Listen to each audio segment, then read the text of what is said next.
Always kayo isang magandang araw, syempre Sir Pogs pa rin. At ito, para sa ngayong vlog, para sa mga naghahanap ng pangnegosyo, pangpamilya, ito marami tayong mga ban na dumating ngayon at sigurado ako may magugustuhan ka rito. Pero syempre, kung okay lang bago tayo magsimula, baka pwedeng magpa-like at magpa-subscribe na rin kung ayos lang. Ayan, road to 300,000 subscriber tayo sa YouTube. And then kung sa Facebook ka naman nanonood, sana wag kalimutan na mag-like at mag-comment na rin dito sa aking vlog, okay? So, ayan yung aking contact number para sa mga gusto magpa-schedule. Sabihan niyo ako na mas maaga, syempre, para ma-update ko kayo kung available pa yung unit. And then, ayun, para madala ko rin yung aking scanner sa mga gusto mag-test drive. Okay, so, start na natin ito agad, syempre. Let's go! Okay, so ito, unahin na natin itong 2019.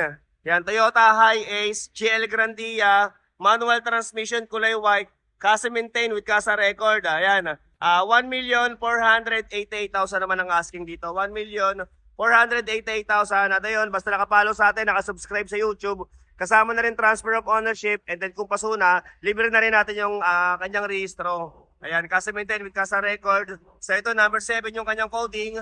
Ayan, meron na rin sensor sa harap. Siyempre, may DRL, and then may fog light na rin. At ito, naka-mugs. Ayan o, at nakakapal ang mga gulong. Isang mabilis lang to kasi marami tayong ban ngayon eh. Hindi lang yata 6 yung dumating. Meron pa kasi mga madudumi na kakarating lang din ngayon. So ito naman yung kanyang likuran. Okay. So ayan, sa mga gusto magpa-scan na, meron tayong full system scanner. Yan, help ko kayo na ma-check natin yung unit. Okay, at yan, syempre, pasilip din natin dito sa loob. Oh. Ito, napakalinis ng loob niya. Oh. 64,000 pa lang mileage na ito. 64K mileage, syempre, first own. Ayan, at dalawa ang kanyang susi. And then, kumpleto rin to, ang kanyang manual booklet. Kompleto. Ayan, dito lahat. And then yung kanyang record. Casa maintain with casa record.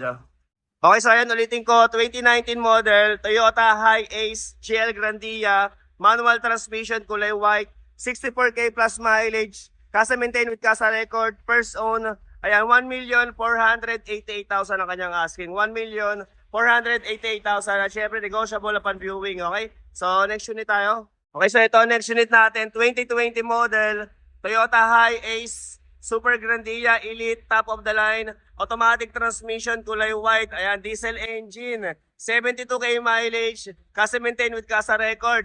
Asking naman dito ay 2,698,000, 2,698,000 at ganoon din, negotiable upon viewing at syempre kasama na rin transfer of ownership dyan. At ayan, syempre, ikutin lang natin para sa nagkaka-interest ng ganitong units. Ito, number 3 yung kanyang coding at napakakinis nito. Napakasariwa pa ng kanyang pagkapintura. Yan, pang artista ban. So, check naman natin yung kanyang logo. So, yan, pindutin lang natin banda rito, steady lang. So, ayan, oh. Galing, no? So, ito yung kanyang logo. Panalo to. Yan, naka-captain seat na rin. At ito, naka-leather seat lahat ng upuan. Okay, 2,698,000 ang asking dito. Yan, medyo madilim lang eh. Buksan natin yung isang pintuan para, ayan. Ayan, okay, pinindot ko lang dito para medyo maliwanag. So ito yung kanyang sa may bandang driver side. Oh. Ayan, napakasariwa nito. May bago pa to. O, ito sa may gusto, 20,000 ang ating reservation. At syempre, tumatanggap din tayo rito ng financing sa may gusto. Mag-direct message kayo sa aking messenger para mapasa kayo ni admin ng sample quotation. And then ang list of requirements, okay? Okay, at then yung kanyang mga booklet, andito pa, service record, manual, andyan pa lahat. So ayan, automatic transmission, may maliit na monitor. At hindi ko na ipapakita yung buong features nito kasi marami tayong ban eh. Marami ako ipapakita ngayon.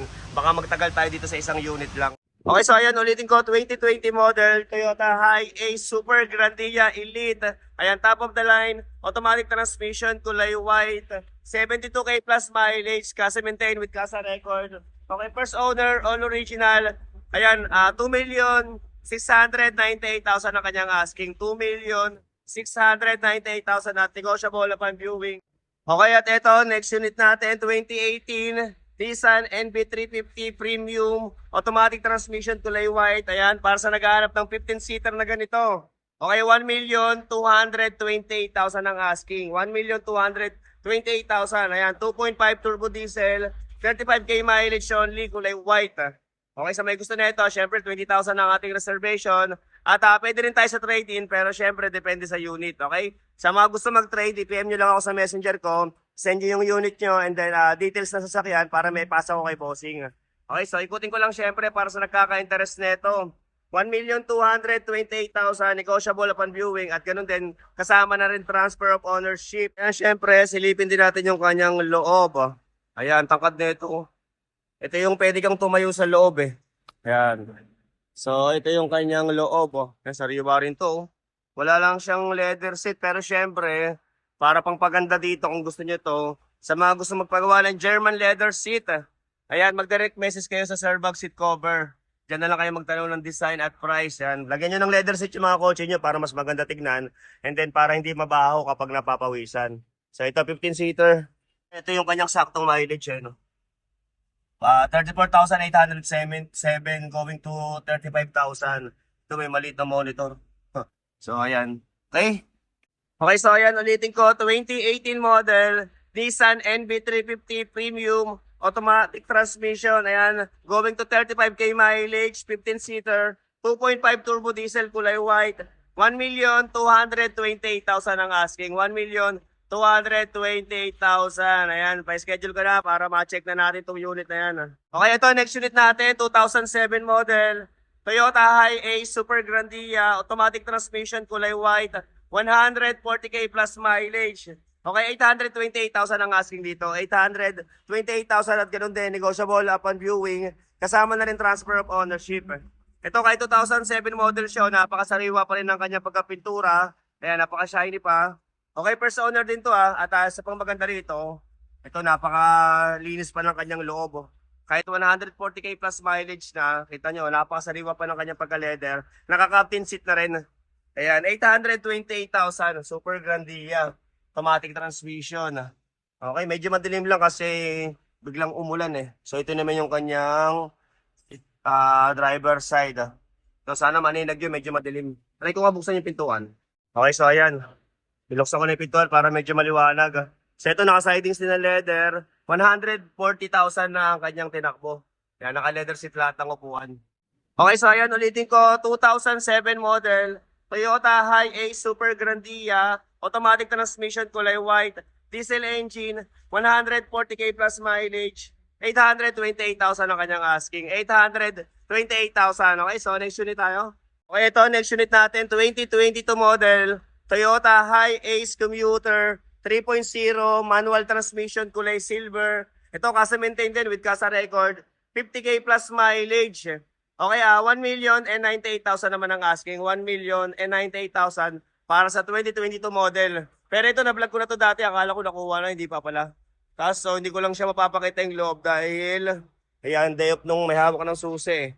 So, ayan. Eh, napakita ko naman to noong nakaraan. Okay, sa may gusto na ito, sabihin mo na lang ako, syempre, para may ready natin. At ayan, para ma-scan din natin, madala ko yung aking full system scanner sa mga gusto mag-check na ito, okay? So, ito, 2022 model, Toyota Hi-Ace 3.0, commuter, okay? 1,098,000. 50k plus mileage, casa maintain with casa record at dalawa rin ang susi niyan, first order. Okay, so next unit tayo. Ito, next unit natin, 2015, Toyota Hi-Ace GL Grandia, manual transmission, kulay white. Ayan, 66k plus mileage, 1,028,000 naman ang asking dito. 1,028,000 at ganun din. Lahat naman ng mga pinakita ko is negotiable upon viewing. Okay, so ito, sa may gusto na ito. So ito, number 3 yung kanyang coating, may fog light na rin, kulay white at may brown dito sa mga kanyang bumper. Naka-half cab at ito makakapal ang kanyang mga gulong. Okay, so syempre pasilip lang dito sa kanyang loob. So ayan naka-corduroy na seat cover at dito naman tayo sa harapan. So ayan, 66k mileage, syempre first owner, ayan, all original. Okay? Okay, so ayan, ulitin ko, 2015 model, Toyota Hi-Ace GL Grandia, manual transmission, kulay white, 66k plus mileage, 1,028,000 ang asking, 1,028,000. Okay, so next unit tayo. Okay, at meron pa pala tayong mga band dito sa bandang likod, kaso wala pang details eh. Kaya hindi pa yata tapos na linisin. Pero ito, 2023 model, Nissan NV350, yan, Nissan Urban. Wala pa eh. Abangan nyo na lang ito sa Facebook page ko, at saka meron pang dalawa ritong van, nasa sulok eh. Medyo madudumi pa kasi. Ito, meron tayong Hi-Ace dito, may dalawa. Isang may nguso, tsaka isang walang nguso. Ito, wala pa rin details. Ayan, sa may gusto na ito, mag-comment ka na lang And then itong isa, ito naman Hi-Ace Deluxe. Ayan, Toyota Hiace Deluxe 2024 model naman to, kulay silver. 1,598,000 ang asking. 1.598 pero ayan, hindi pa siya ganun malinis yung loob niya eh. Meron lang, may details lang. Hindi ko lang mapapakita yung loob. Papunta nyo na lang dito, test drive natin, okay? 1,598,000 ang asking dito.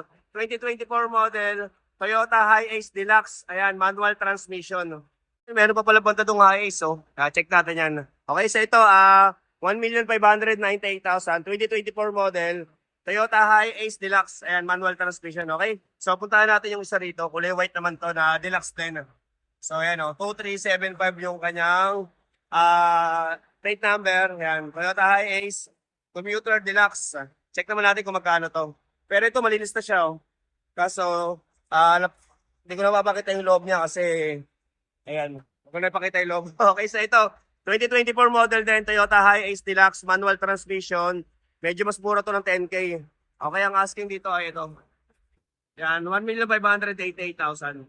Okay? So, ayan, sa may gusto, kung ano mapipili mong van, sabihan mo lang ako para may ready natin at para malinisan. Okay? So, hanggang dito na lang muna.